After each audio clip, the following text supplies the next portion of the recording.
सीताराम हनुमान सीताराम हनुमान सीताराम हनुमान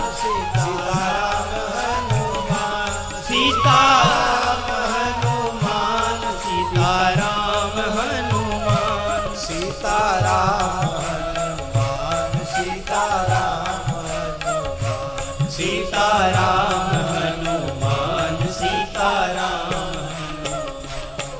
राम जी ने तीसरा बाण लिया, धरती डगमगाने लगी, समुद्र क्षुब्ध होने लगे, आकाश से तारे टूट टूट के गिरने लगे, दिशाओं में अग्नि लग गई, महाप्रलय होने वाला है जैसे, हाहाकार मच गया। उसी समय ब्रह्मा जी शंकर जी सब आ गए, नारद जी भी आ गए। बोले महाराज राम जी का तीसरा बाण भी व्यर्थ हुआ तो राम जी मर्यादा पुरुषोत्तम है, उनकी मर्यादा चली जाएगी, उनकी प्रतिज्ञा की मर्यादा चली जाएगी।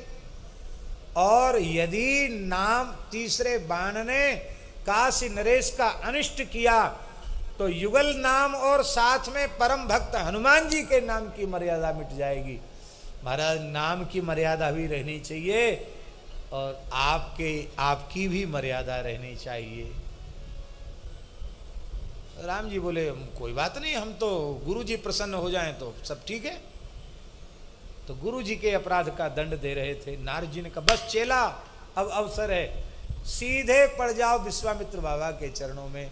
अब तो काश नरेश लंबे पड़ गए, बोले गुरु जी त्राही माम, मेरी कोई गलती नहीं, एक गुरु जी ने जो पाठ पढ़ाया था वैसा मैंने अभिनय किया। अरे नारद जी तुम्हें ही झगड़ा लगा रहे थे। नारद जी बोले हम झगड़ा लगाने वाले नहीं, हम संसार का झगड़ा मिटाने वाले हैं। हम सबको ये बोध कराना चाहते थे कि राम जी अनंत कोट ब्रह्मांड नायक सर्वेश्वर परात्पर पर ब्रह्म अवश्य हैं, पर इनके नाम की महिमा इनसे अधिक है। इसका बोध सबको कराने के लिए हमने ये लीला रची। अब जैसे ही चरणों में प्रणाम किया, विश्वामित्र जी के त्राहिमाम पाहिमाम, विश्वामित्र जी ने हृदय से लगाकर कहा रामभद्र मैंने राजा को अभयदान दे दिया है, इसे क्षमा कर दिया है, तुम्हारे भाव से मैं अत्यंत संतुष्ट हूँ, आप तीसरे बाण का प्रयोग ना करें। जो आज्ञा गुरुदेव, आपने हमको धर्म संकट से बचा लिया। बोलो श्री हनुमान जी महाराज की।